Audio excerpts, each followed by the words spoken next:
अंतर को समझिए।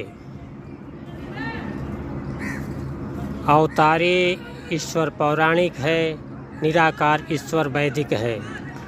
अंतर को समझिए। मूर्ति पूजा पौराणिक है, निराकार ईश्वर की उपासना वैदिक है। अंतर को समझिए। पाप को माफ़ करने वाला ईश्वर पौराणिक है, शुभ अशुभ कर्मों का फल देने वाला ईश्वर वैदिक है।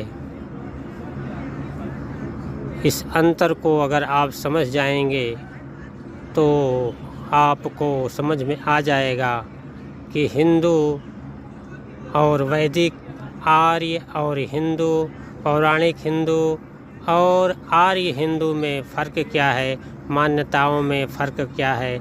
स्वर्ग, नरक, अपवर्ग, परा, अपरा, जितने भी शब्द हैं, मोक्ष, सुख, दुख, स्वर्ग, सबके दोनों में सब में अंतर है, वैदिक में, पौराणिक में।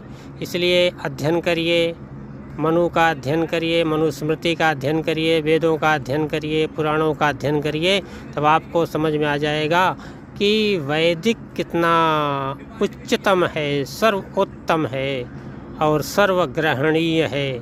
और बाद में जो अनपढ़ लोगों के लिए, जो गुमराह करने वाले लोगों के लिए जो किताबें बनाई गईं, जो पौराणिक जगत में आज भी प्रचलित है, व्यक्ति पढ़ कर के गुमराह होता है, उसका भी आपको समझ में आ जाएगा। और एक चलते चलते एक बात और, जातिगत व्यवस्था पौराणिक है और वर्णगत व्यवस्था जो गुण कर्म स्वभाव पर आधारित है वो वैदिक है। अर्थात कोई भी व्यक्ति अपने गुण स्वभाव के कारण ब्राह्मण हो सकता है और गुण कर्म स्वभाव से नीचे आकर के शूद्रत्व को अर्थात सेवा भाव में ही केवल कर्म करने का अधिकारी बन सकता है। तो मित्रों, इस बात को समझिए, इसलिए स्वाध्याय करना बहुत ज़रूरी है।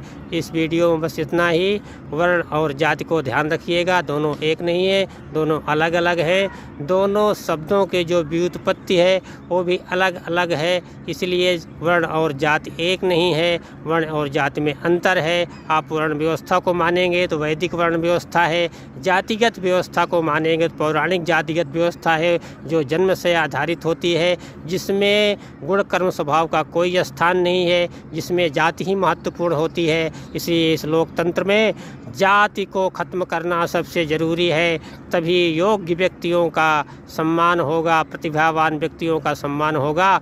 वरना ऐसे ही जाति के आधार पर लोग उच्च और निम्न कहलाते रहेंगे और आर्य समाज अर्थात हिंदू समाज कभी अपने सर्वोत्तम स्थिति को प्राप्त नहीं होगा। तो इस पर विचार करें। अगले वीडियो में फिर मिलता हूँ और कुछ नई व्यवस्थाओं के साथ में। जय आर्यावर्त, जय भारत, जय हिंद।